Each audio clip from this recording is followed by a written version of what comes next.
তুমি নিজক বাহিৰৰ পৰা যিবিলাক ভয়ৰ হেৰি আহিছে বা বাহিৰত তুমি যিয়ে দেখিছা মানুহে দৌৰাদৌৰি কৰি সেইবিলাকৰ ওপৰত গুৰুত্ব নিদিবা কমপ্লিটলি যিমান পাৰা তোমাৰ ভিতৰলৈ যাব চেষ্টা কৰা আউটাৰ হেৰিত নাথাকি মাক আহ্বান কৰা প্ৰটেকশ্যনৰ কাৰণে ইউ উইল বি ছেফ প্ৰথমতে তাই সেইটো কৰিছিলেও কিন্তু তাইৰ লাহে লাহে পিছত মোৰ লাগিছে যে she couldn't do it continuously আৰু ফাইনেলি she collapsed এনেকুৱা মোৰ বহুতো জনা শুনা ব্যক্তি তেওঁলোকৰো সেই একেই অৱস্থাই হৈছে অসুখ যিটো তাতকৈ ডাঙৰ যিটো উপাদানে ইয়াত কাম কৰিছে সেইটো হ'ল ভয় তো যিয়ে নহওক বাৰু তেনেকুৱা ক্ষেত্ৰত আমি যদি নিজৰ বিষয়ে জানিব চেষ্টা কৰোঁ বা এইবিলাক আমি অকণমানকৈ অভ্যাস কৰোঁ নিজৰ জীৱনত আমি অকল বেমাৰ আজাৰেই নহয় আৰু বহুতো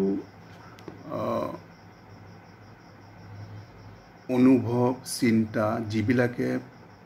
পিছলৈ গৈ বিষম ৰূপ লয় যাক আমি নিয়ন্ত্ৰণত আনিব নোৱাৰোঁ আমি তাৰ কাৰণে যথেষ্ট প্ৰাইচ পে' কৰিব লগা হয় মূল্য দিব লগা হয় তেনেকুৱা বহুত হেৰি আমি হয়তো মুক্ত হ'ব পাৰোঁ চ' সেইবিলাক আহে ইনাৰ বিং বা অন্তৰস্থ সত্তাৰ মাজেৰে বাহ্যিক সত্তালৈ প্ৰৱেশ কৰে চ' ইয়াৰ পিছৰ যিটো স্তৰ সেইটো হ'ল অন্তৰতম সত্তা ইয়াতো তেনেকৈ তিনিটা খলপ ইনমষ্ট মাইণ্ড ইনমষ্ট ভাইটেল ইনমষ্ট ফিজিকেল সেইবিলাকো অলমষ্ট একেধৰণেই কাম কৰে গতিকে এইবিলাকত আমি বিশেষ আৰু আলোচনা নকৰোঁ কিন্তু আটাইতকৈ ডাঙৰ যিটো ইম্পৰ্টেণ্ট কথা গুৰুত্বপূৰ্ণ কথা সেইটো হ'ল চাইকিক এই ইনমষ্ট বিয়িঙৰো আঁৰত যি সত্তা আছে আটাইতকৈ গুৰুত্বপূৰ্ণ সত্তা ইয়াক কোৱা হয় চাইকিক বিয়িং শ্ৰী অৰবিন্দই ইয়াক নাম দিছে চাইকিক একচুৱেলি যি গ্ৰীক শব্দৰ পৰা আহিছে গ্ৰীক শব্দটো ইয়াৰ হ'ল সুখে PSUKHE সুখে অৰ্থাৎ চৌলৰ পৰা অহা আৰু ই সদায় বাহ্যিক আৰু অন্তৰস্থ সত্তাক সহায় কৰে ইনফেক্ট আমি আগতেও আলোচনা কৰিছোঁ যে চাইকিকে কি কৰে চৌল বা চাইকিক চৌল আৰু চাইকিক যদিও একেই নহয় চৌল হ'ল সেই সত্তা সেই পৰ্চন অংশ যি দিব্যৰ পৰা আহে যাৰ জন্মও নাই মৃত্যুও নাই কিন্তু মানুহৰ প্ৰতিটো জন্মতে জীৱনকালতে চৌলে বা আত্মাই মন প্ৰাণ আৰু শৰীৰৰ মাজেৰে বিভিন্ন ধৰণৰ পৰিৱেশ পৰিস্থিতিৰ সৃষ্টি কৰে যাৰ মাজেৰে আমি যাওঁতে বিভিন্ন ধৰণৰ অভিজ্ঞতা হয় আৰু সেই অভিজ্ঞতালানিৰ গোটেই জীৱনৰ অভিজ্ঞতালানিৰ যি দিব্য উপাদান অকণমানকৈ হ'লেও আমাৰ চৌলৰ বা আত্মাৰ চাৰিওফালে সঞ্চিত হয় সিয়েই গৈ এটা সময়ত যিমান এনেকুৱা জন্ম আমাৰ গৈ থাকে সি সমৃদ্ধ হৈ গৈ থাকে আৰু সিয়েই এটা সময়ত গৈ চাইকিক বিয়িং হয়গৈ অৰ্থাৎ প্ৰথম ই এটা অস্তিত্ব থাকে চৰিত অস্তিত্ব বা চাইকিক এণ্টিটি বুলি কোৱা হয় কিন্তু লাহে লাহে বিভিন্ন জন্মৰ বিভিন্ন অভিজ্ঞতাৰ মাজেৰে আমি পাৰ হওঁতে দিব্য উপাদানেৰে গঠিত যিখিনি আমাৰ সঞ্চয় বুলি ক'ব পাৰি সেইখিনি জমা হৈ হৈ সঞ্চয় হৈ হৈ সি গৈ সাইকিক বিং বা চৈত্য সত্তাক পৰিণত হয় গতিকে এই চৈত্য বিৱৰ্তনৰ যাত্ৰাপথত মানৱিক সত্তাৰ মাজত ই আটাইতকৈ ইম্পৰ্টেণ্ট বা গুৰুত্বপূৰ্ণ উপাদান আৰু এই চৈত্য সত্তাৰ বিপৰীতে বিশ্বজনীন আত্মা বা ইউনিভাৰ্চেল সেলফ হ'ল জন্মহীন আনবৰ্ন আৰু ইয়াৰ বসতিকত বিৱৰ্তন প্ৰক্ৰিয়াৰ ঊৰ্ধত ই এই প্ৰক্ৰিয়াৰ দ্বাৰা কোনো ধৰণে প্ৰভাৱিত নহয় কিন্তু ই যেতিয়াই কোনো এজন ব্যক্তিৰ মাজলৈ নামি আহে ই আত্মাৰ ৰূপ লয় আৰু আত্মাই তেতিয়া লাহে লাহে জীৱনত সেই ব্যক্তিজনৰ মন প্ৰাণ আৰু শৰীৰৰ মাজেৰে বিভিন্ন ধৰণে আগবঢ়াই লৈ যায় অভিজ্ঞতা লানিৰ মাজেৰে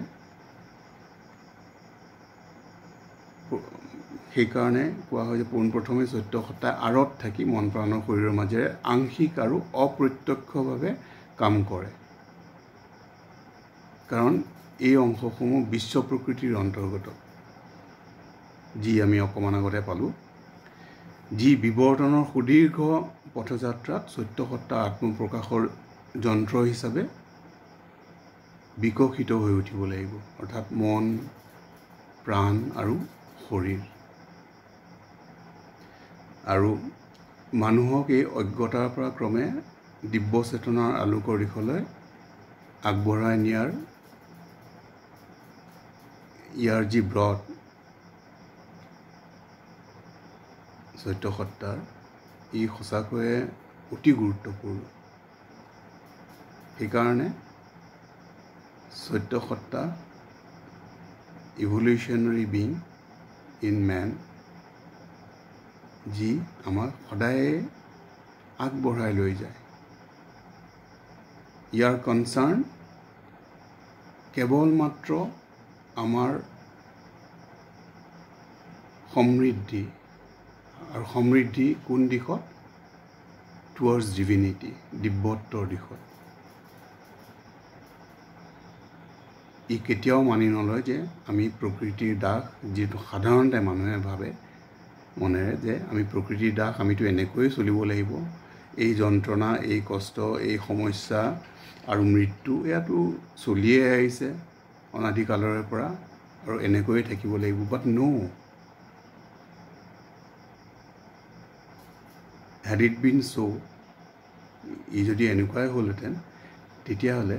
আজি আমি এই পৰ্যায় নাপালোৱেইহেঁতেন যিটো পৰ্যায়ত আমি এতিয়া সেই বিকাশ যি দিশৰে নহওক কিয় মই এটা সৰু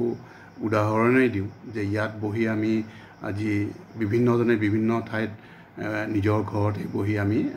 আলোচনা কৰি আছোঁ কিবা এটা বা ইভিন কোনোবা যদি নিউয়ৰ্কতো আছে আমি ইয়াতে গুৱাহাটীত বহি তেওঁৰ লগত কথা পাতি আছোঁ